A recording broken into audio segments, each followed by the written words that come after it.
خاتم النبیین جناب محمد جناب محمد مصطفیٰ صلی اللہ علیہ وسلم پہ اللہ تبارک و تعالیٰ کی حمد و ثنا اور نبی پاک صلی اللہ علیہ وسلم پہ درود و سلام کے بعد یہ رمضان المبارک کا مقدس مطہر مہینہ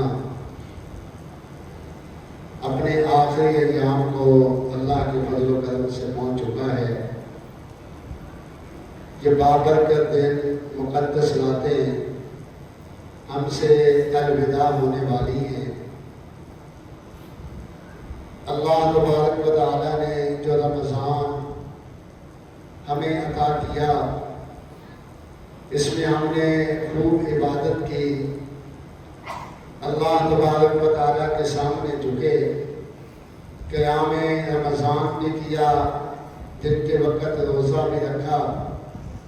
دعا ہے اللہ تبارک و تعالیٰ ہمارے تمام حسنات کو اپنی بارگاہ کے اندر قبول و منظور فرمائے اور اس کو ہمارے لیے نجات کا ذریعہ بنائے۔ عبادات کا مقصد جنت کا حصول ہے۔ مومن کی زندگی کا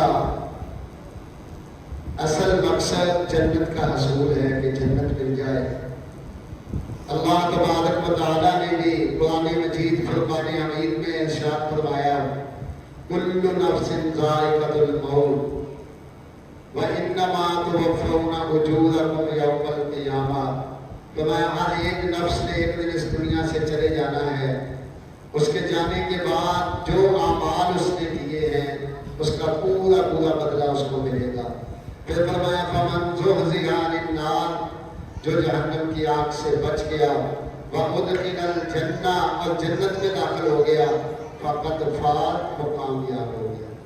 گویا کہ اصل مقصد دنیا میں آنے کا انسان کا جنت کا حصول ہے، کیونکہ جنت ایک ایسی نعمت ہے، مومنوں کے لیے ایسا انعام ہے کہ جب بندہ جنت کا ایک چکر لگائے گا، دنیا کی تمام تھکاوٹیں، دنیا کی تمام پریشانیاں، دنیا کی تمام مصیبتیں جو ہیں وہ اس کو بھول جائیں گی۔ اللہ کے رسول صلی اللہ علیہ وسلم نے فرمایا کہ جنت ایسی جگہ ہے ما لا عین رأت ولا اذن سمعت ولا خطر علی قلب بشر، مسلم شریف کی روایت ہے۔ فرمایا کسی آنکھ نے وہ نظارہ نہیں دیکھا، کسی کان نے ان نعمتوں کا تذکرہ نہیں سنا، اور کسی دل میں ان نعمتوں کا کبھی خیال پیدا نہیں ہوا جو نعمتیں اور انعامات اللہ نے مومن بندے کے لیے جنت میں جس کی تیاری کر رکھی ہے۔ رسول اکرم صلی اللہ علیہ وسلم نے فرمایا جنت کا، فرمایا ایسے حالات ہے جنت میں جانے والا بندہ، فرمایا جنت میں جانے والا بندہ اگر وہ باہر آ جائے اس سے ایسی خوشبو آ رہی ہوگی، وہ مرد ہو یا عورت ہو، جس نے نیک اعمال کیے جنت میں داخل ہو گیا۔ فرمایا جنت سے جب وہ باہر اگر آ جائے اس سے ایسی خوشبو آ رہی ہوگی، مشرق سے لے کے مغرب تک اس کی خوشبو جو ہے وہ پھیل جائے گی، ایسی خوشبو جنت کی ہوگی۔ اور اللہ کے رسول صلی اللہ علیہ وسلم نے فرمایا جنت میں انسان کو ہر وہ چیز ملے گی وَلَكُمْ فِيهَا مَا تَشْتَهِي أَنفُسُكُمْ وَلَكُمْ فِيهَا مَا تَدَّعُونَ، جس کا اس کا دل چاہے گا، جو اس کی زبان سے نکلے گا، زبان سے بعد میں نکلے گا، اللہ تبارک و تعالیٰ اس کے سامنے اس نعمت کو پہلے لا کے حاضر کر دیں گے۔ ایسا مقام ہے جنتیوں کا جس کے لیے یہ رمضان آیا۔ یہ رمضان ایسی چیز اللہ کے رسول نے فرمایا جنت میں نہ سردی ہوگی نہ گرمی ہوگی، ایسا موسم ہوگا جیسے صبح فجر کی نماز ہو جاتی ہے، بعد میں ہلکی ہلکی روشنی ہوتی ہے، میٹھی میٹھی روشنی ہوتی ہے، جب ڈاکٹر کہتے ہیں باہر نکلو سیر پہ جاؤ، انسانی صحت کے لیے وہ وقت بڑا اعلیٰ ہے، فضا گرد و غبار بیٹھی ہوئی ہوتی ہے، فضا صاف اور معطر ہوتی ہے، تو میں جنت میں ہمیشہ ایسے موسم ہوگا جیسے فجر کی نماز ہونے کے بعد میٹھا موسم ہوتا ہے۔ اللہ تبارک و تعالیٰ نے جنت کا ایسا موسم بنایا ہے۔ تو یہ جنت اس کا حصول رمضان میں ہم نے اس کی کوشش کی، لیکن یہ رمضان میں ہی صرف یہ تو میں نے تھوڑا سا خاکہ جنت کا پیش کیا ہے صرف یاد دہانی کے طور پر کہ ہمیں ملنا کیا ہے۔ صرف رمضان میں ہم مسلمان نہ بنے، پورے سال کے زندگی بھر کے مسلمان بنے، اعمال ایسے ہوں کہ انسان اپنے آپ کو موت کے لیے تیار رکھے، خاتمہ ایمان پہ ہو جائے، آخری وقت کلمہ نصیب ہو جائے، آخری وقت اعمال صالح کرتے ہوئے موت آئے، نماز پڑھتے ہوئے موت آئے، حج کرتے ہوئے موت آئے، قرآن پڑھتے ہوئے موت آئے، نیکی کی طرف چلتے ہوئے موت آئے۔ ایسی موت کو اللہ کے رسول صلی اللہ علیہ وسلم نے فرمایا نا، اچانک مومن کو جو موت آتی ہے آسمان والا عذاب، اور اس کا پیغمبر کہتا ہے میں اس موت کو عام موت نہیں دیتا، وہ مرنے والا شہادت کی موت کو مرتا ہے، شہادت کی موت اس کو ملتی ہے، شہادت کی موت۔ لیکن یہ کس وقت ہے کہ جب انسان پوری جدوجہد کرے، اللہ تبارک و تعالیٰ کے سامنے کھڑا ہو جائے، اپنی زندگی کو ایسے گزارے کہ جیسے اللہ کے رسول صلی اللہ علیہ وسلم نے ہمیں زندگی دی ہے، ہمیں حکم دیا ہے، اسوہ حسنہ جیسے آپ صلی اللہ علیہ وسلم نے چھوڑا ہے۔ یہ نہ ہو کہ رمضان گزرے، مسجد خالی ہو جائے، نمازی بے نمازی ہو جائے، قرآن بند کر کے غلاموں میں رکھ دیا جائے اور دین سے ہماری توجہ ہٹ جائے۔ یہ نہیں ہونا چاہیے، بلکہ پوری توجہ اس پہ رہنی چاہیے، زندگی کے آخری لمحے تک انسان اس پہ کھڑا رہے جو ہم نے رمضان میں سیکھا ہے۔ اذان ہو، اذان کا پیغام مسلمان کو جب ملتا ہے تو یہ کس کا پیغام ہے؟ یہ عام بندے کا، مؤذن کا پیغام نہیں ہے، یہ کس کا پیغام ہے؟ یہ کائنات کے امام کا پیغام ہے اور خالق کے کائنات کا پیغام ہے، خالق کے کائنات کا۔ اللہ اکبر، اللہ اکبر، یہ پورا سال آواز گونجتی ہے، صرف رمضان میں نہیں گونجتی، جمعہ پورا سال ہوتا ہے۔ اللہ آسمان دنیا میں ہر رات کو تشریف لاتے ہیں، ہر رات کو آوازیں بڑھتی ہیں۔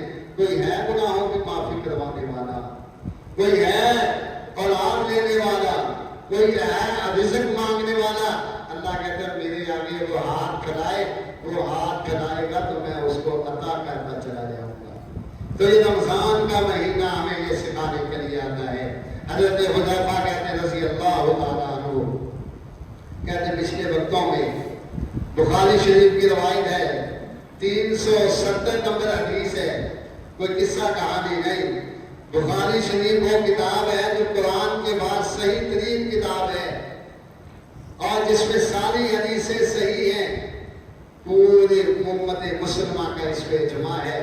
اس کی یہ حدیث ہے، اللہ کے رسول صلی اللہ علیہ وسلم نے فرمایا پہلی امتوں میں ایک بندہ تھا، بڑا تاجر، بڑا کاروباری کرنے والا، اور اس کا کام کیا تھا، لوگ ادھار بھی لے لیتے، تاجروں سے لوگ ادھار بھی لے جاتے ہیں نا سامان، لوگ ادھار بھی لے جاتے تو وہ ادھار دے دیتا، پھر وہ اگرائی کرنے کے لیے جاتا، اپنے پیسے وصول کرنے کے لیے جاتا، ساتھ اس کے ملازم بھی ہوتے، دروازہ کھٹکھٹاتا، اندر سے بندہ آتا، وہ کہتا ہے یار میں مجبور ہوں، مجھے کچھ مہلت دے دو، وہ اس کو مہلت دے دیتا، کہتا ہے اس کی مہلت بڑھا دو، کہتے اس کے ملازم کہتے کہ یہ بہانہ بازی کرتا ہے، وہ کہتا ہے کوئی بات نہیں اس کی مہلت بڑھا دو، پھر میں دوبارہ جاتا، پھر وہ کوئی بہانہ بازی کرتا یا عذر پیش کرتا، وہ پھر کہتا کوئی بات نہیں اس کا عذر قبول کر لو، پھر دوبارہ جاتا، پھر وہ تنگ دستی کا عذر پیش کرتا، اپنی کوئی مجبوری بتاتا، تو وہ کہتا اپنے ملازموں سے، اپنے منشیوں سے کہتا ہے چلو اس کا کھاتا کلیئر کر دو، اس کو معاف کر دو، وہ کہتے ہیں یہ تو ویسے ہی بہانے بازی کر رہا ہے، کہتا ہے کوئی بات نہیں، آج میں اس کے لیے آسانی پیدا کروں گا، ہو سکتا ہے کل قیامت کے دن آسمان والا رب جو ہے وہ مجھ پہ آسانی نہ کر دے۔ اللہ کے رسول صلی اللہ علیہ وسلم نے کیا فرمایا؟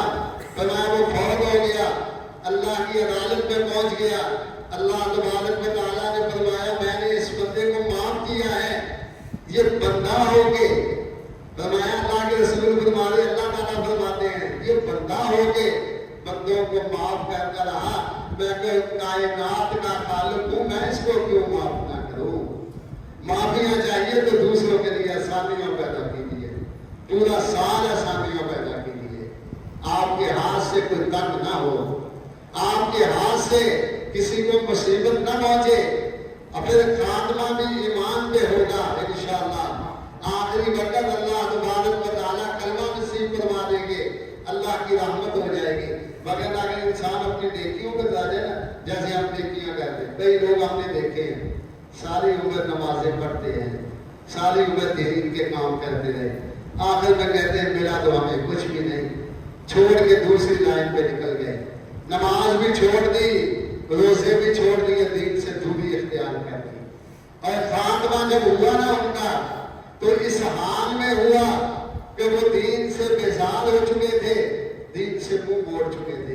تو ایسے بندوں کے بارے میں ایک اور حدیث پیش کرتا ہوں، مسلم شریف کی روایت ہے، نبی پاک صلی اللہ علیہ وسلم نے دو حقیقی بھائیوں کا ذکر فرمایا، دو حقیقی بھائی ہیں، یہ بھی مسلم شریف کی روایت ہے۔ اللہ کے رسول صلی اللہ علیہ وسلم نے دو سگے بھائیوں کا ذکر فرمایا، ایک بھائی نا بڑا نیک ہے، بڑا نیک نمازی، روزگار تہجد پڑھنے والا، روزے رکھنے والا، صدقہ خیرات کرنے والا، اچھے اعمال کرنے والا، اچھے اخلاق والا۔ دوسرا بھائی اس میں ساری کمزوریاں ہیں، چوریاں وہ کرتا ہے، شرابیں وہ پیتا ہے، کبیرہ گناہ کا وہ مرتکب ہوتا ہے، زنا وہ کرتا ہے، آلات موسیقی اس نے رکھے ہوئے ہیں۔ اور اتفاق یہ ہے نیچے گناہ گار بھائی رہتا ہے، اوپر جو ہے وہ نیک بھائی رہتا ہے، ایک ہی گھر ہے، دو اس کی منزلیں ہیں، ایک نیچے رہتا ہے، دوسرا اوپر رہتا ہے۔ اللہ کے رسول صلی اللہ علیہ وسلم فرماتے ہیں دوسرا نیکی کے کام کرتا رہا، یہ برائی کے کام کرتا رہا۔ ایک دن نیچے والے نے یہ سوچا، ساری عمر برائی میں گزر گئی، جب اللہ کی رحمت کسی پہ ہوتی ہے، ساری عمر برائی میں گزر گئی، ساری عمر اللہ کی بغاوت میں گزر گئی، ساری عمر اللہ کی نافرمانی میں گزر گئی، کیوں نہ توبہ طائب ہو جاؤں، کیوں نہ معافی مانگ لوں، کیوں نہ اپنے بھائی سے دین سیکھ کے دین والے کام کرنا شروع کر دوں۔ اور عین اسی وقت اس کا بھائی اوپر بیٹھا ہے، وہ یہ سوچ رہا ہے ساری عمر نمازیں پڑھی، ملا تو کچھ نہیں، استغفر اللہ، ساری عمر تہجدیں پڑھی، ملا تو کچھ نہیں، ساری آزمائشیں میرے اوپر ہیں، ساری مصیبتیں میرے اوپر ہیں، ساری مشکلات مجھ کو آ رہی ہیں۔ نیچے والا تو مزے کرتا ہے، جب جی چاہتا ہے سوتا ہے، جب جی چاہتا ہے اٹھتا ہے، جی چاہتا ہے شراب پیتا ہے، جی چاہتا ہے ڈاکے مارتا ہے، جی چاہتا ہے بے حیائی کرتا ہے، جی چاہتا ہے موسیقی سنتا ہے۔ اس کی زندگی مزے کی ہے۔ میں کیسی مصیبت میں پھنسا ہوا ہوں، کبھی نماز کی تیاری ہے، کبھی تہجد کی تیاری ہے، کبھی صلہ رحمی ہے، کبھی ایک کو راضی کرتا ہوں تو دوسرا ناراض ہو جاتا ہے، لوگ مجھ پہ آوازیں بھی کستے ہیں۔ وہ اوپر بیٹھا یہ سوچ رہا ہے، نیچے والا بیٹھا نیکی کا سوچ رہا ہے کہ میں توبہ طائب ہو کے نیک ہو جاؤں، اوپر والا گناہ کے بارے میں سوچ ہے۔ اوپر والے نے یہ فیصلہ کیا، اوپر والے بھائی نے یہ فیصلہ کیا، آج سے برائیاں شروع کر دوں گا، آج سے ساری برائیاں شروع کر دوں گا۔ اپنے بھائی کے پاس نیچے جاتا ہوں، اسے کہتا ہوں اپنی برائی میں مجھے بھی شامل کر لے۔ اور نیچے والا یہ سوچ رہا ہے، اوپر جاتا ہوں اسے دین سیکھ لیتا ہوں، اس کے پاس پہنچتا ہوں علم سیکھ لیتا ہوں، اس کے پاس پہنچتا ہوں جنت کا راستہ تلاش کر لیتا ہوں، جنتی میں بھی بن جاؤں، اکیلا ہی نہ جنتی بن جائے۔ حسین منظر دیکھے کیسا ہے، اللہ کی رحمتوں کا نزول کیسے ہوتا ہے۔ کبھی اپنی عبادت سے مایوس نہیں ہونا چاہیے، کبھی اللہ کے ذکر سے مایوس نہیں ہونا چاہیے، کبھی سنت میں عمل کر کے مایوس نہیں ہونا چاہیے، کبھی اللہ کے راستے میں مال لگا کے پریشان نہیں ہونا چاہیے۔ جس بے بندہ پریشان ہوا، اوپر سے نیچے چلا برائی کے ارادے سے، اور نیچے والا اوپر چلا نیکی کے ارادے سے۔ اللہ کے رسول آقا کائنات جناب محمد رسول اللہ صلی اللہ علیہ وسلم فرماتے ہیں دونوں آپس میں ٹکرا گئے، رات کا اندھیرا تھا، دونوں آپس میں ٹکرائے، اتنا شدید ٹکرائے، سیڑھیوں سے نیچے گرے، دونوں کی موت واقع ہو گئی۔ جس نے ساری عمر نمازیں پڑھی تھی، ساری عمر نیک اعمال کیے تھے، آخری وقت میں جہنم کا مسافر بن گیا، اور جس نے ساری زندگی گناہ کیے تھے، اللہ کی رحمت ایسے ہوئی ہے، نیکی کی طرف مائل ہو کے اوپر گیا ہے، خاتمہ ایمان پہ ہوا ہے، خاتمہ جنت کے راستے پہ ہوا ہے، اللہ تبارک و تعالیٰ نے اس کو جنت میں داخل کروا دیا۔ میرے رب کی یہ رحمت ہے آسمان والے کی۔ ہم نے نمازیں پڑھ لی، روزے رکھ لیے، یہ نہ سمجھ لیں کہ ہمیں کیا ملا، جنہوں نے نہیں پڑھے تھے وہ بھی تو ہمارے جیسے ہیں، بالکل ہم جیسے نہیں ہو۔ آپ کی شان ہی بچال ہے، آپ کا مقام ہی بچال ہے۔ روزے رکھنے والوں کو اللہ کے رسول نے یہ خوشخبری دی ہے، من صام رمضان ایمانا واحتسابا غفر له ما تقدم من ذنبه۔ رمضان کے روزے رکھے، اللہ فرماتا ہے پچھلے سارے گناہوں کو معاف کر دیا گیا، خوشخبری دی گئی۔ من قام رمضان ایمانا واحتسابا۔ بڑی سوشل میڈیا پہ آوازیں اٹھتی ہیں، تراویح نہیں ہے جی، قیام اللیل نہیں ہے جی، یہ دو الفاظ اپنی طرف سے نکالے گئے ہیں جی، تراویح کا ثبوت نہیں ہے جی، اور ظالموں نہیں پڑھنی تو نہ پڑھو، لوگوں کو کیوں روکتے ہو؟ آقا کائنات نے کیا فرمایا؟ من قام رمضان ایمانا واحتسابا۔ جو رمضان کے اندر رات کو قیام کرتا ہے، اللہ کے سامنے کھڑا ہو جاتا ہے، اللہ کے سامنے کھڑا ہو کے نماز پڑھتا ہے، نماز تہجد پڑھتا ہے، تراویح کی نماز پڑھتا ہے، ایمانا واحتسابا غفر له ما تقدم من ذنبه، اللہ اس کے قیام اللیل کی وجہ سے اس کے پچھلے سارے گناہوں کو معاف کر دیتا ہے۔ یہ نہیں سوچنا کہ ہمیں کیا ملا، ان کو کیا نہیں ملا، وہ بھی تو ہماری طرح ہے۔ اس کا پتہ اس وقت چلے گا، اس وقت چلے گا نمازی کو، بے نمازی کو، جب قبر میں پہنچے گا۔ جب قبر میں پہنچے گا نا تو اس کو اٹھایا جائے گا، فرشتے آگے منکر نکیر آئیں گے نا، وہ کہے گا من رب ہوگا، تو نمازی اٹھ کے بیٹھتا ہی آنکھیں مانتا ہوا کہے گا میری عصر کی نماز رہ گئی، میری عصر کی نماز رہ گئی۔ وہ یہ کہے گا نا، آپ نے بھی سنا ہے، یہ بالکل صحیح حدیث ہے، وہ کہے گا میری عصر کی نماز رہ گئی۔ فرشتوں کو پتہ چل جائے گا یہ نمازی ہے، اور جو بے نماز اٹھ کے بیٹھے گا اس کو کہے گا من رب ہوگا، وہ آنکھیں مانتا ہوا بیٹھے گا، کہے گا لا لا ہاں ہاں لا ادری، ہاں ہاں لا ادری، وہ تو کچھ نہیں جانتا، مجھے نہیں پتا رب کون ہے۔ من نبی ہوگا، وہ کہے گا ہاں ہاں لا ادری، مجھے نہیں پتا نبی کون تھا، میں نے کبھی نبی کی تعظیم بھی دیکھی، کبھی اس کے نام کے سامنے درود ہی نہیں پڑھا، کبھی اس کی بات کو نہیں مانا۔ اس وقت وہ کہے گا ماں دینوں کا تیرا دین کیا ہے، وہ کہے گا ہاں ہاں لا ادری، میں کچھ نہیں جانتا۔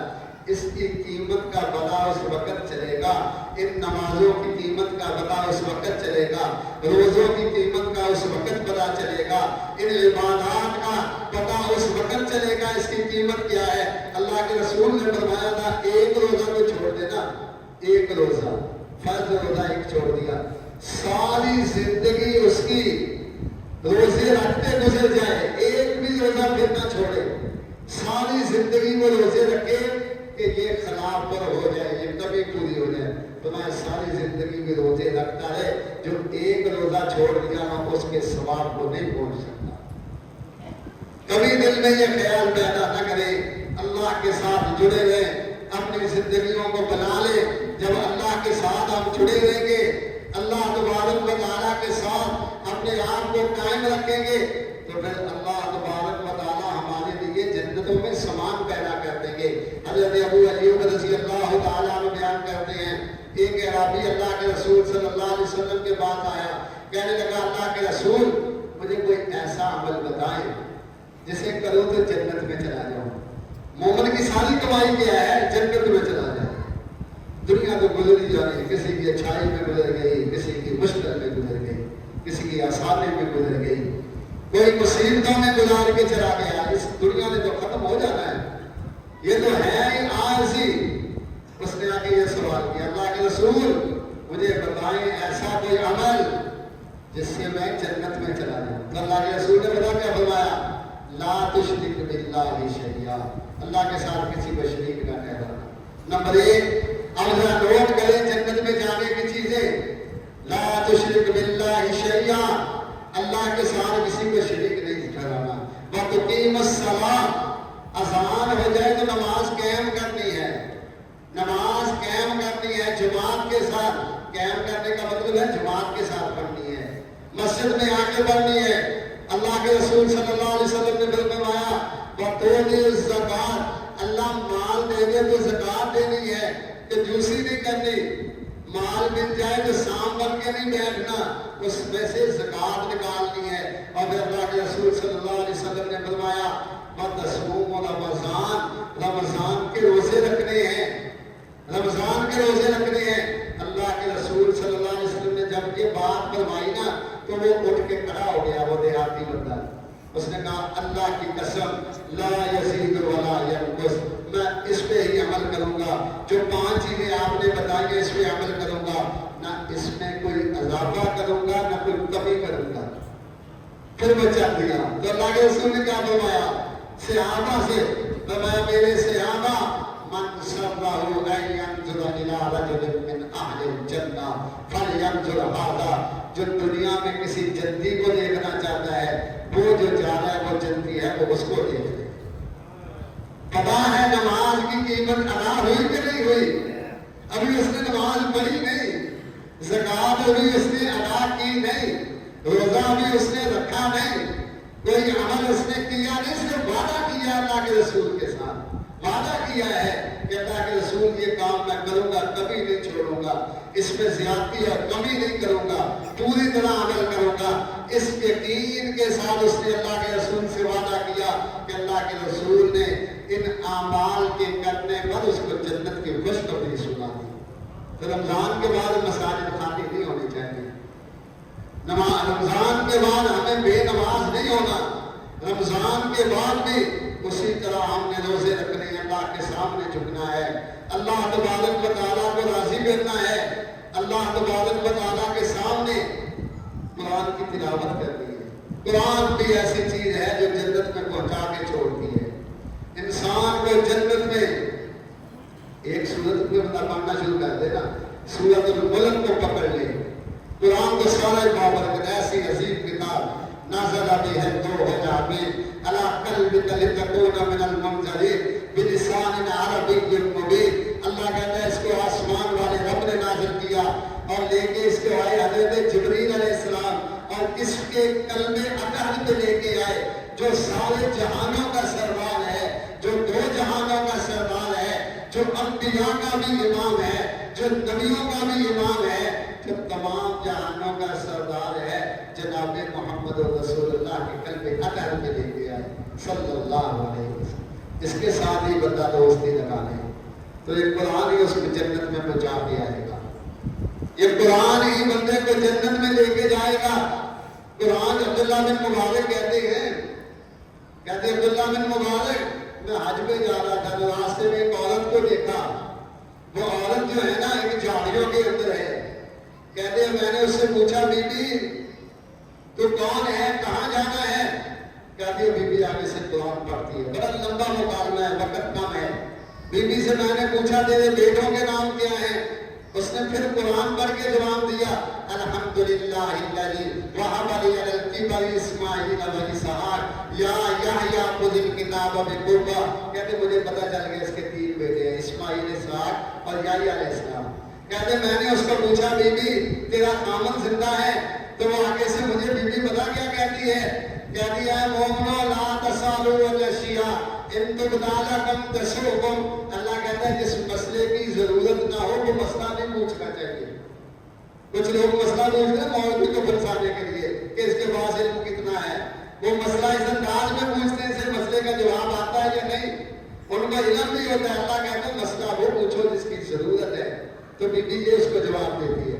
کہتا ہے میں نے پوچھا جانا کہاں ہے؟ تو وہ بی بی کہتی سبحان الذی اسریٰ بعبدہ لیلا من المسجد الحرام الی المسجد الاقصی.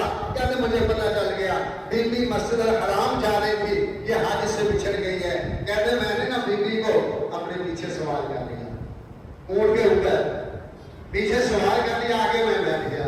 عربی جب بیٹھتے ہیں نا اونٹ کے اوپر تو شعر پڑھنا شروع کر دیتے ہیں, اشعار پڑھنا شروع کر دیتے ہیں. کہتا میں نے نا شعر پڑھنا شروع کر دیا تو بی بی پیچھے سے مجھے مارتی ہے. مجھے کہتی ہے فَقْرَأُوا مَا تَيَسَّرَ مِنَ الْقُرْآنِ, پڑھنا ہے تو قرآن پڑھ, شعروں کا کیا پڑھنا ہے. کہتے میں نے قرآن پڑھنا شروع کر دیا. کہتے اگر دور سے قافلہ زیادہ تھا وہاں پہنچے تو اس کے بیٹے مل گئے, اس کے بیوی کے بیٹے مل گئے, ضعیف بیوی ہے, بوڑھی, ہر بات میں کہتے قرآن پڑھتی ہے. جب وہاں پہ پہنچے نا تو اپنے بیٹوں سے وہ کہتی ہے بیوی کہ اس کے کھانے پینے کا کلو اشربو, اس کے کھانے پینے کا انتظام کرو. مجھے کھانا پینا دیا. میں نے کہا میں نے کچھ نہیں کھانا پینا اس وقت تک. مجھے یہ بتاؤ یہ بیوی کا ماجرا کیا ہے؟ سارے رستے اس نے قرآن کے علاوہ کچھ نہیں پڑھا. جو میں نے سوال کیا اس نے قرآن سے جواب دیا. اس کی وجہ کیا ہے؟ تو اس کے بیٹے بتا کیا کہتے ہیں؟ کہتے ہیں یہ ہماری ماں ہے, اس نے قرآن کی ایک آیت سنی تھی, 40 سال ہو گئے اس آیت کو سنے ہوئے. کیا آیت سنی تھی؟ ما یلفظ من قول الا لدیہ رقیب عتید, کہ جو بات زبان سے نکلتی ہے نا اللہ کے فرشتے اس کو لکھ لیتے ہیں. کہتے بی بی نے وعدہ کر لیا آج کے بعد قرآن کے علاوہ کچھ نہیں بولوں گی. بولتی ہے تو قرآن پڑھتی ہے ورنہ خاموش. کہتے فرشتے اور کیا میرا لکھ لیں گے, میں تو قرآن ہی پڑھوں گی. کہتے بس قرآن ہی پڑھتے. کہتے میں بھی کھانے پہ جا رہا تھا, میں اس قافلے میں شریک ہو گیا. رات کو خیمے سے نہ کسی کے رونے کی آوازیں آئیں, ایسے محسوس ہوتا ہے جیسے کسی کی تکلیف ہو. کہتے میں اندر گیا, میں نے بیٹی سے پوچھا خیر ہے اماں تو درد سے گھبرا رہی ہے, تمہیں یہ تکلیف کیوں ہے؟ کہتی ہے وہ ماما بتا کسی کے کہتی ہے وجاءت سکرۃ الموت بالحق. یہ عبداللہ بن مبارک قرآن کے مفسر ہیں, عام آدمی نہیں ہے, قرآن کے مفسر ہیں. کہتے ہیں آگے سے قرآن پڑھ کے کہتی ہے وجاءت سکرۃ الموت بالحق ذالک ما کنت منہ تحید. کہتی ہے عبداللہ میری موت کا وقت آ گیا ہے, سکرات الموت مجھ میں آ گئی ہے, موت کا وقت قریب ہے. قرآن پڑھ کے جواب دیتی ہے. عبداللہ بن مبارک کہتے رات کو بیٹی فوت ہو گئی, رات کو فوت ہو گئی. کہتے ہیں اس کا کفن دفن کیا, اس کو دفنا دیا. کہتے دوسرے دن میں سویا نا تو بیوی مجھے خواب میں آ ملی, خواب میں مجھے بیوی آ ملی. میں نے کہا ماں تو اتنا قرآن پڑھتی تھی, اللہ نے تیرے ساتھ کیا سلوک کیا؟ کہتا ہے بیوی قبر میں کبھی ہے, میرے خواب میں آئی تو پھر قرآن پڑھ کے کہتی ہے فی مقعد صدق عند ملیک مقتدر. عبداللہ اللہ نے جو وعدہ کیا نا مومنوں کے ساتھ کہ جو قرآن کے ساتھ لو لگائے گا اس کو جنت ملے گی, اللہ نے اپنے اس وعدے کو سچا کر دیا ہے. یہ قرآن کے ساتھ محبت ہے ایک عورت کی. ہم نے تو قرآن کو چھوڑ دیا. اللہ کا رسول قیامت کو کہ وقال الرسول یا ربی ان قوم اتخذوا هذا القرآن مہجورا. قیامت کا دن ہوگا, اللہ کے رسول صلی اللہ علیہ وسلم پکڑ لیں گے کہ اللہ یہ وہ لوگ آئے ہیں جنہوں نے قرآن کو پس پشت ڈال دیا تھا, جنہوں نے قرآن پہ عمل ہی نہیں. ایسی کتاب ہمیں ملی ہے, اس کے ساتھ جڑ جائے, یہ کتاب ہمیں جنت میں لے کے جائے. یہ کتاب اللہ کے رسول نے میں سورۃ الملک جو بندہ پڑھ لیتا ہے نا, سورۃ الملک قیامت کے دن کوئی عمل کر لے سورۃ الملک پہ, رات کو سوتے وقت اس کو پڑھے تو میں جب قیامت کا دن ہوگا نا یہ جھگڑا کرے گی اللہ میں نے اس کو جہنم میں نہیں جانے دینا, اس کو میرے ساتھ محبت تھی. اور میں جھگڑا اس قدر شدید ہو جائے گا, اللہ کہے کہ میں نے اس کو معاف نہیں کرنا. تو سورۃ الملک کہے گی اللہ یا تو مجھے قرآن سے نکال دے یا پھر اس کو جنت میں بھیج دے. یہ اللہ کا کلام ہے. قرآن کس کا کلام ہے؟ اللہ کا کلام, کسی بندے کا کلام نہیں ہے, کسی بندے کا کلام نہیں ہے. سارے اس کو جان گئے تھے, عرب کے سارے لوگ پہچان گئے تھے یہ بندے کا کلام نہیں, یہ اللہ کا کلام ہے, آسمان والے رب کا کلام ہے. جب زبردستی آیا تھا نا بڑا شاعر تھا, وہ بڑا شاعر تھا, بڑا سمجھدار تھا, بڑا جادوگر اس کے پاس تھا, جادوگر. جب وہ آیا نا مکے تو مکے کے لوگ اس کے سامنے گئے, کہا جتنا تو چاہے نا مال ہم سے لے لے, جتنا چاہے. ادھر ایک ہمارا رشتے دار ہی ہے, رشتے داری نوجوان ہے, وہ رستے سے بھٹک گیا ہے, اس کے اوپر جنات ہو گئے ہیں, جادو کا اثر ہو گیا ہے, اس کا علاج کر دے. اس نے کہا جادو کا علاج؟ کہا کیا نام ہے اس کا؟ کہا اس کا نام ہے محمد صلی اللہ علیہ وسلم. تو اس نے کہا چلو ٹھیک ہے, وہ آگے اللہ کے رسول بیت اللہ میں بیٹھے تھے, زبردستی آیا آگے بیٹھ گیا, بڑا پڑھا لکھا سمجھدار کرتا تھا. اس نے کہا اے محمد صلی اللہ علیہ وسلم مجھے تیری قوم کے لوگوں نے بھیجا ہے، کیا معاملہ ہے؟ کیا تجھ میں کوئی جنات ہے، جادو ہے، سحر ہے؟ مجھے بتاؤ، میں تجھے تیرا علاج کروں۔ تو اللہ کے رسول نے فرمایا میں نا تیرے سامنے انقلاب پیش کرتا ہوں، اس کو ذرا سن لے، پھر تو فیصلہ کر دینا کہ کچھ بھی جنات ہیں یا جادو ہے یا کیا ہے۔ اس نے کہا پڑھو۔ تو اللہ کے رسول نے خطبہ پڑھا، الحمدللہ نحمدہ ونستعینہ ونستغفرہ ونؤمن بہ ونتوکل علیہ ونعوذ باللہ من شرور انفسنا ومن سیئات اعمالنا من یهده اللہ فلا مضل له ومن یضلل فلا هادی له اشهد ان لا الہ الا اللہ وحدہ لا شریک له واشهد ان محمدا عبدہ ورسولہ۔ اللہ کے رسول نے یہاں کا خطبہ پڑھا، خاموش ہو گئے۔ تو وہ کہنے لگا اے محمد صلی اللہ علیہ وسلم، خدا کے لیے یہ ایک دفعہ مجھے دوبارہ کلام سناؤ۔ اللہ کے رسول نے دوبارہ سنایا۔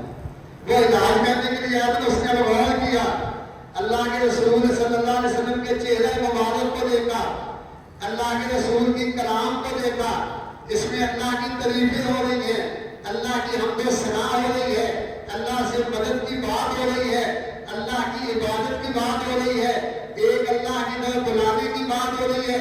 اس نے کہا یہ جادو کیسی ہے، یہ سایہ کیسا ہے؟ سایہ والا آدمی تو عجیب و غریب باتیں کرتا ہے نا، جس پہ جادو ہو جائے وہ تو بیمار ہوتا ہے، اس کی زبان سے اس قسم کی باتیں نکلتی ہیں جو سننے کے قابل نہیں ہوتی۔ یہ تو کوئی ایسا کلام ہے، اس کے پاس تو کوئی ایسا علم ہے جو آسمان سے اترا ہے۔ اس نے تیسری مرتبہ پھر بولا، اس کی ایک دفعہ پھر سنائیں۔ اللہ کے رسول نے پھر شروع کیا، الحمدللہ نحمدہ ونستعینہ ونستغفرہ ونؤمن بہ ونتوکل علیہ ونعوذ باللہ من شرور انفسنا۔ اللہ کے رسول پڑھتے گئے، جب یہاں پہنچے نا اشہد ان لا الہ الا اللہ وحدہ لا شریک لہ، تو جو علاج کرنے کے لیے آیا تھا وہ ساتھ ہی پڑھتا ہے اشہد ان لا الہ الا اللہ وحدہ لا شریک لہ واشہد ان محمدا عبدہ ورسولہ۔ کلمہ پڑھ کے دائرہ اسلام کے اندر داخل ہو گیا۔ یہ ہے اسلام کی دعوت۔ آ جائیں اسلام کی دعوت پہ بھی اللہ کی رحمتیں ہو جائیں گی۔ روزے رکھیں گے تو اللہ کی رحمت کا سبب بنے گا، قرآن پڑھیں گے تو اللہ کی رحمت ہوگی۔ اللہ کی رحمت سے کہتے ہیں جنت میں اللہ کی رحمت سے جانا ہے، بالکل جانا ہے اللہ کی رحمت سے۔ اللہ کی رحمت کے بغیر کوئی جنت میں نہیں جا سکتا۔ لیکن رحمت ہوگی کس پہ؟ اللہ کے قرآن سے پوچھے نا رحمت کس پہ ہوگی؟ ان رحمت اللہ، یہ اللہ کا قرآن ہے، ان رحمت اللہ قریب من المحسنین۔ اللہ کہتا ہے میری رحمت نیک لوگوں پہ ہوگی۔ یہ اللہ کا قرآن کہہ رہا ہے میری رحمت نمازیوں پہ ہوگی، میری رحمت روزے رکھنے والوں پہ ہوگی۔ ایک بندہ آئے گا نا قیامت کو، تفسیر قرطبی نے لکھا ہے امام قرطبی نے، ایک بندہ آئے گا قیامت کو، بڑے اعمال لے کے آئے گا، بڑے عمل، نیکیوں کے پہاڑوں جیسے عمل۔ اللہ تبارک و تعالیٰ اس سے پوچھیں گے بتا اپنے عملوں سے جنت میں جانا چاہتا ہے یا میری رحمت سے جانا چاہتا ہے؟ کہتے ہیں اللہ عمل بڑے ہیں، عملوں کے ساتھ جاؤں گا، تم عمل میں نے بڑے کیے ہیں۔ تو میں اچھا فرمایا فرشتوں اس کا میزان لگاؤ، میزان لگ گیا، وزن ہونا ہے نا نیکیوں کا، وزن ہونے لگا۔ فرمایا ایک آنکھ اس کی ایک طرف رکھو، دوسری طرف اس کی نیکیاں رکھ دو۔ ایک آنکھ کی قیمت کتنی ہے؟ ساری نیکیاں جو اس کی تھی نا، ساری نیکیاں، وہ پردہ اوپر چلا گیا اور آنکھ کا پردہ جو ہے وہ پیچھے چلا گیا۔ فرمایا اس کو پکڑ لو، جو میں نے اس کو ایک آنکھ عطا کی تھی، ساری نیکیاں ایک آنکھ کا بھی حق ادا نہیں کر سکی، اس کی ساری نیکیاں ایک آنکھ کا حق بھی ادا نہیں کر سکی۔ ہمیں اللہ نے کتنا کچھ دیا، دو آنکھیں دی ہیں، دو ہاتھ دیے ہیں، عقل اور سمجھ دی ہے، مال و دولت دی ہے، اولاد دی ہے، اللہ نے ہمیں زندگی کی ہر سہولت میسر کی ہے۔ کل قیامت کے دن پکڑ لیے گئے تو کیا جواب دیں گے؟ فرشتوں نے اس کو پکڑ لیا، چل بھی تو جہنمی ہے، پکڑ لیا تو جا رہا ہے، پلٹ پلٹ کے پیچھے دیکھتا ہے، پلٹ پلٹ کے اللہ کے عرش کی طرف دیکھتا ہے، پلٹ پلٹ کے پیچھے کی طرف دیکھتا ہے۔ اللہ نے کہا فرشتے اس کو واپس لے آؤ، واپس لے آئے۔ اللہ تعالیٰ کو اس سے پیچھے پلٹ پلٹ کے کیا لیتا ہے؟ کہا اللہ میں تیری رحمت کا امیدوار ہوں، پلٹ کے دیکھتا ہوں پیچھے سے شاید آواز پڑ جائے میں جنت میں چلا جاؤں۔ فرمایا آگے آنا اپنی اصل جگہ پر، اب جا میری رحمت ہو گئی ہے تو جنت میں داخل ہو جا. تو یہ نیکیاں اللہ کی رحمت کا سبب ہے. اگر اللہ کی رحمت کا حصول چاہتے ہیں رمضان میں جو ہم نے سیکھا ہے نا اس پہ عمل کرتے رہے. جو رمضان میں ہم نے سیکھا ہے اس پہ کھڑے رہے. جب اس پہ کھڑے رہ گئے اللہ تبارک و تعالیٰ پھر جنت عطا فرمائے. فرمایا کہ بندہ وہ بکریاں چرا رہا ہے. اللہ کے رسول صلی اللہ علیہ وسلم فرماتے ہیں, ابو داؤد کی روایت ہے, نسائی شریف میں بھی یہ روایت ملتی ہے, حضرت عقبہ رضی اللہ تعالیٰ عنہ اس کے راوی حدیث کے, ایک بندہ نا بکریاں چرا رہا ہے. بکریاں چراتے نا ظہر کا ٹائم ہو گیا یا عصر کا ٹائم ہو گیا. اس نے دیکھا بکریاں چھوڑ کے تو مسجد میں نہیں جا سکتا, بکریوں کا ریور ہے اس کو تو چھوڑ کے نہیں جا سکتا, باہر دور دراز علاقے میں ہے. اس نے سوچا وضو کیا, وہیں پہ وضو کر کے وہ ایک پہاڑی پہ چڑھا, ایک ٹیلے پہ چڑھا, اس نے اذان کہی, وہاں کوئی نہیں. اس نے اذان شروع کی, اللہ نے اپنے فرشتوں کو بلا لیا, میرے فرشتوں آؤ میرے بندے کو دیکھو, میرے بندے کو دیکھو, ایک ٹیلے پہ کھڑا ہے, اونچی جگہ پہ کھڑا ہے, اذان دے رہا ہے کوئی بھی نہیں وہاں پہ, لیکن وہ اذان دے رہے کانوں پہ. اللہ کو اذان کتنی پسند ہے, مؤذن کتنے پسند ہیں. یہ چھوٹے لوگ نہیں ہیں مؤذن. اللہ کے رسول نے اس لیے فرمایا جس کو مؤذن بنایا جائے نا وہ کسی سے معاوضہ نہ لے, کسی سے پیسے نہ لے, تنخواہ نہ مقرر کرے. وجہ اس کی کہ وہ اتنے بڑے انعام اللہ اس کو دینے والا ہے کہ دنیا کا معاوضہ تو کوئی چیز ہی نہیں ہے. اتنا انعام اللہ اس کو دینے والا. اللہ کو یہ اذان اتنی پسند ہے, فرشتوں کو بلا لیا, میرے فرشتوں دیکھو یہ اذان دے رہا ہے میرا بندہ. تو بندہ کھڑا ہو گیا, اذان دے رہا ہے. اذان اس نے کہی, ادھر ادھر دیکھا کوئی بندہ نہیں, اکیلے نے نماز بیت لی. اللہ کہتا میرے فرشتوں دیکھو یہ اکیلا نماز پڑھتا ہے, میرے سامنے جھک رہا ہے. تم تو کہتے تھے اس نے عبادت نہیں کرنی, دیکھو یہ اکیلا نماز پڑھتا ہے, میرے سامنے جھک رہا ہے. اللہ فرماتے میرے فرشتوں گواہ ہو جاؤ, فلا فرادہ وادخلہ الجنہ, اس کا یہ عمل مجھ کو اتنا پسند آیا ہے میں نے اس کے زندگی بھر کے گناہ معاف کر دیے, قیامت میں اس کو جنت میں داخل کروں گا. ابو داؤد اور نسائی کی یہ روایت ہے. جنت میں جانے والے کام کریں گے. بھائیو یہ رمضان ہمیں یہ سکھانے کے لیے آتا ہے, رمضان ہمیں یہ پکارنے کے لیے آتا ہے, ہمیں یہ سبق دینے کے لیے آتا ہے کہ بندو آ جاؤ اللہ کے در پہ, اللہ کے در پہ آ جاؤ. اللہ کے رسول صلی اللہ علیہ وسلم نے فرمایا جس نے 2 ٹھنڈی نمازیں باجماعت ادا کی. ٹھنڈی نمازیں کون سی؟ فجر کی نماز, اور فرمایا اللہ کے رسول نے عصر کی نماز باجماعت اس نے ادا کی. اللہ کے رسول اس کو گارنٹی دے رہا ہے وہ جنت میں داخل ہوگا. فجر کی نماز اپنی بڑی پیاری ہوتی ہے. چھوڑ دیا نا اس نے بستر, کس کے لیے چھوڑا؟ اللہ کے لیے. اللہ کے لیے بستر چھوڑا, نیند قربان کر دی, نیند کی قربانی دے کے مسجد میں آ گیا. اللہ کہتا ہے اس نے بندے نے نیند قربان کی ہے. عصر کے وقت پھر آیا, کام کاج چھوڑ کے پھر جماعت کے ساتھ نماز پڑھی. 2 نمازیں باجماعت ادا کی ہے تمام کے ساتھ. اس کے بدلے میں اللہ تبارک و تعالیٰ فرما رہے ہیں میں نے اس بندے کو جنت عطا فرما دی ہے. اور اللہ کے رسول صلی اللہ علیہ وسلم فرماتے ہیں جس نے کسی یتیم کی کفالت کی, انا وکافل الیتیم کہاتین فی الجنہ, فرمایا جس نے کسی یتیم کی کفالت کی, اس کا خیال رکھا, یتیم بچوں کے سر پہ دست شفقت رکھ دیا, اس کا مال نہیں کھا گیا, اس کے گھر پہ قبضہ نہیں کر دیا, اس کی جائیداد پہ قبضہ نہیں کر لیا, اپنے پاس سے ان کو دیا, ان کا خیال رکھا, ان کی پرورش میں حصہ لیا صرف اللہ کی رضا کے لیے. فرمایا جب قیامت کا دن ہوگا, پیارے پیغمبر نے اس طرح اشارہ کر کے انگلیوں کو بتایا, آنا وکافل الیتیم کہاتین فی الجنہ, یتیم کی کفالت کرنے والا جنت میں میرے ساتھ اس طرح جڑا ہوا ہوگا, میرے ساتھ ساتھ اس طرح رہے گا جیسے یہ 2 انگلیاں آپس میں جڑی ہوئی ہیں. اللہ کے رسول نے ہمیں سارے طریقے بتا دیے. تو دعا اللہ سے کرتے اللہ یہ رمضان ہم سے کمیاں بھی ہوئی ہیں, کوتاہیاں بھی ہوئی ہیں, بڑی کمیاں کوتاہیاں ہوئی ہیں. اللہ ہماری کمیاں کوتاہیوں کو معاف فرما. اے اللہ یہ رمضان کے جو 4 ایام باقی ہیں ان سے بھی ہمیں پورا فائدہ اٹھانے کی توفیق عطا